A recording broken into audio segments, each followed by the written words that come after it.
Selamat pagi, siang, sore, Bapak atau Ibu dosen, dan juga teman-teman yang saya kasihi. Perkenalkan, saya Michelle dengan NRP 130320020. Hari ini, saya akan menyampaikan pidato mengenai masalah sosial yang terjadi di sekitar saya. Sebelumnya, apa itu arti dari masalah sosial? Bagi saya, sebelum saya mencari tahu lebih lanjut dan lebih dalam mengenai masalah sosial, bagi saya masalah sosial adalah semua hal-hal yang terjadi di sekitar kita yang dapat merugikan saya, Anda, dan kita semua. Saat kata-kata masalah sosial disebutkan, maka yang terlintas dalam benak saya adalah permasalahan, negativitas, perkelahian, dan hal-hal buruk lainnya. Tetapi sebenarnya apa itu pengertian dari masalah sosial? Arti dari masalah sosial sendiri sangatlah banyak dibicarakan oleh para ahli. Tetapi saya akan mengutip satu arti masalah sosial dari satu ahli, yaitu Sutomo. Beliau mengatakan bahwa masalah sosial adalah suatu kondisi yang tidak diinginkan oleh sebagian masyarakat. Saat saya membaca arti dari masalah sosial milik beliau, saya semakin sadar bahwa masalah sosial ini dapat timbul dan muncul juga terjadi yang padahal sebagian masyarakat tidak menginginkan hal ini terjadi. Banyak faktor-faktor yang dapat menyebabkan timbulnya masalah sosial di lingkungan kita. Tetapi satu, apakah kita sadar akan masalah sosial yang terjadi di sekitar kita? Dan apakah kita mampu dan berani untuk mengatasi masalah tersebut? Kebenarannya adalah bahwa banyak dari orang-orang yang sedang mengalami permasalahan sosial, tetapi ia tidak mengetahui bahwa dirinya sedang mengalami permasalahan itu, sehingga ia sendiri pun tidak bisa mengatasi suatu permasalahan di dalam dirinya yang sedang terjadi. Seperti yang sudah saya katakan tadi, bahwa faktor-faktor yang dapat menyebabkan permasalahan sosial dapat terjadi itu sangatlah banyak. Tetapi saya ingin menyinggung satu hal mengenai faktor-faktor permasalahan sosial ini, yaitu faktor budaya. Seperti yang telah diketahui oleh semua masyarakat di Indonesia, bahwa Indonesia memiliki banyak pulau karena berbentuk kepulauan. Dan hal inilah yang menyebabkan Indonesia memiliki beragam suku, budaya, bahasa, ras, juga agama.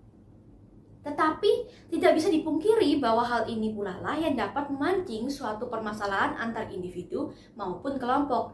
Seperti halnya adanya perselisihan antar kelompok yang diakibatkan oleh adanya perbedaan suku, ras, dan agama, tidak saling menghormati antar sesama yang berbeda dengan kita, menganggap bahwa suku, ras, dan agama kita sendirilah yang paling benar dan baik dipandang, tidak mau menerima perbedaan dan hidup secara individualisme, dan masih banyak hal lainnya. Apakah hal-hal seperti yang sudah saya sebutkan tadi dapat dihindari? Tentu saja ya. Orang-orang yang tidak menghargai perbedaan dan tidak ingin menghormati sesama, bisa saja tidak tahu bahwa Indonesia itu indah dan cantik karena perbedaan yang ada. Semua orang memiliki hak dan kewajibannya setara, meskipun suku, ras, dan agama mereka berbeda. Mereka juga tidak tahu bahwa Indonesia sangatlah menarik di mata orang luar negeri karena perbedaan suku, ras, agama, dan kebudayaan yang dimiliki oleh Indonesia. Jika sudah begini, lalu bagaimana cara kita memberitahu mereka? Dengan lebih lagi mempromosikan budaya Indonesia di kalangan kita sendiri. Remaja zaman sekarang lebih suka tren ke barat-baratan karena dianggap lebih trendy dan modern. Betul, kita memang harus bersikap modern di tengah era globalisasi yang ada, agar nantinya kita tidak ketinggalan zaman dan tidak tertinggal oleh teknologi yang sudah canggih ini. Akan tetapi, kita juga perlu ingat bahwa kita masih tinggal dan berstatus kewarganegaraan Indonesia. Darah tanah air Indonesia melekat dalam diri kita dan tidak bisa dihilangkan dengan cara apapun juga.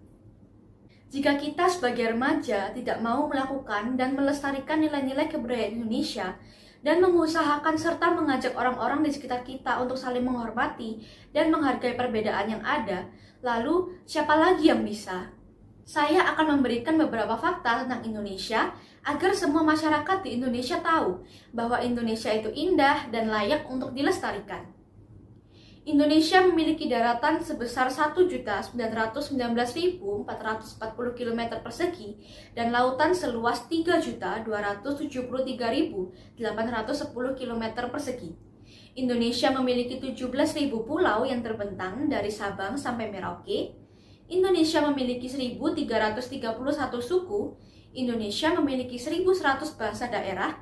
Dan keberagaman ini tidak berhenti sampai di sini saja, melainkan setiap daerah yang ada di Indonesia memiliki ciri khasnya masing-masing, entah itu makanan, alat musik, adat istiadat, pakaian daerah, dan lain-lainnya. Seperti yang bisa dilihat, saya sengaja memakai batik hari ini. Batik merupakan salah satu ciri khas dan kebanggaan dari Indonesia. Dan dengan memanfaatkan batik, kita juga bisa mengatasi satu lagi faktor masalah sosial, yaitu dalam bidang ekonomi.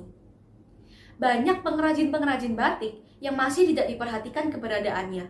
Padahal menurut saya, batik dapat membuka banyak lowongan pekerjaan bagi orang yang membutuhkan, dan pengrajin juga dapat semakin mengenalkan produk-produk yang dibuatnya, sehingga dapat menaikkan perekonomian masyarakat-masyarakat kecil, bahkan perekonomian negara, yaitu melalui impor. Jika hal ini lebih diperhatikan lagi, maka kita dapat mengatasi dua faktor masalah sosial, yaitu dalam bidang kebudayaan dan dalam bidang ekonomi. Seperti yang peribahasa pernah katakan, sekali dayung, 2-3 pulau terlampaui.